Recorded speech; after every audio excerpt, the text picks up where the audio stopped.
If you are a fan of Formula One, you would have noticed that during the race weekend, F1 cars look pristine with sponsor information and logos perfectly printed on them.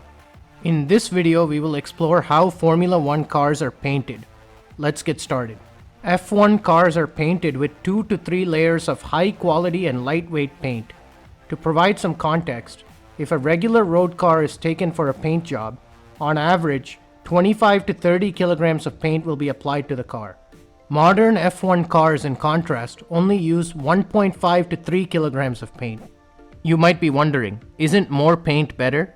Sponsors pay hefty sums to have their logo displayed, and car manufacturers also want their brands to be shown in the best possible light during the race. The answer is yes. Using more paint could potentially improve the look of the car, but it comes at the sacrifice of lap time. Every 10 kilograms of weight is estimated to cost a driver 0.3 of a second per lap. So if an F1 car was painted like a road car, it would run approximately 1/2 to 3/4 of a second slower per lap due to the weight of the paint. This adds up to around 45 seconds over the course of the race, which is too much to sacrifice for a slightly better looking car.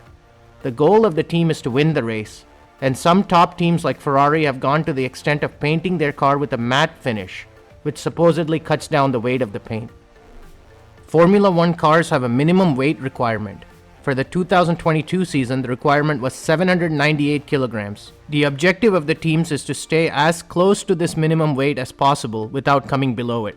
As you can see, the more paint that is added to the car, the more they would have to cut down on other components to stay closer to the minimum weight.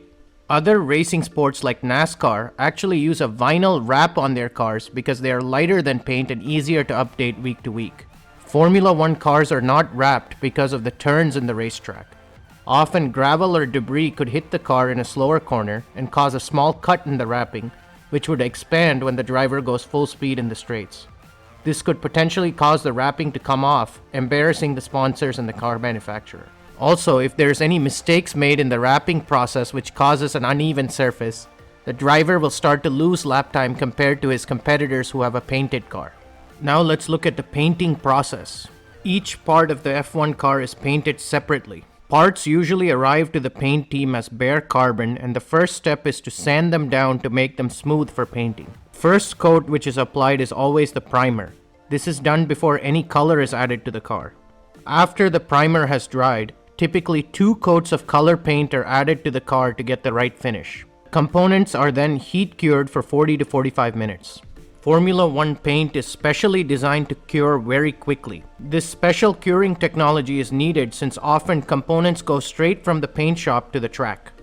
After the color paint has cured, logo and sponsor information is stuck to the car. F1 teams use stickers for this information since these kind of data points change often. Sponsors often change from race to race, and sometimes items like driver number change day to day. For example, a rookie driver might drive the car for the free practice sessions and the main driver will come in for the qualifying and the race day. Hope this video helped you learn about how Formula One cars are painted. Thanks for watching. Make sure to like this video and consider subscribing to the channel for more great Formula One content.